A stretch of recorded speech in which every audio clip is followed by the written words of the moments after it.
Əgər insan öz daxilində deyək ki, zənginlik yaradacaq bir baxışa, bir dünya görüşünə sahib deyilsə, əgər insan öz daxilində hadisələri xoşbəxtliyə tərəf aparacaq, xoşbəxt sonluqları görəcək və bunun üçün özünü hazırlayacaq bir batini vəziyyətə malik deyilsə, o zahirdə də xoşbəxtlik ya gəlməyəcək, ya gəlsə də müvəqqəti onunla bərabər olub oradan köç edib gedəcək onun yanından başqasının yanına. Həzrəti Yusifi balaca olduğu zaman 11-12 yaşında idi.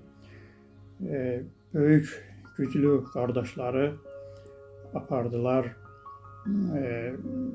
deyək ki, çöllüyə, qoyun otarmağa gedirdilər və qısqanclıqdan, hamınız bilirsiniz Həzrəti Yusifin hekayəsini, qısqanclıqdan onu döydülər, onu incitdilər və onu quyunun dibinə atdılar, quyuya atdılar və gəlib atalarına Yaqub Peyğəmbərə dedilər ki, bəs Yusif ölüb, canavar yeyib onu. Bir karvan gəlib o quyudan su çıxarmaq istəyəndə balaca, gözəl bir uşaq orada gördü və onu oradan çıxardı.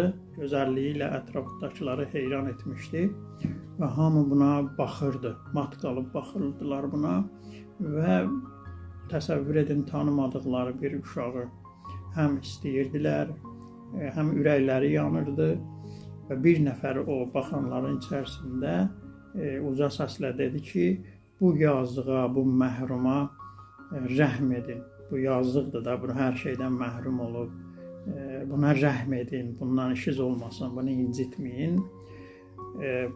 Hələ 11-12 yaşında olan kiçik Yusif o yüksək ağlı ilə, o Allaha olan etimadı ilə, gələcəyə, xoşbəxtliyə, uğura olan daxili inamı ilə qayıdır, orada elə özünü göstərir və o şəxsə belə bir cavab verir ki, mən Allahla bir yerdəyəm və hər kəs Allahla bir yerdə olsa yazıq olmaz, məhrum olmaz.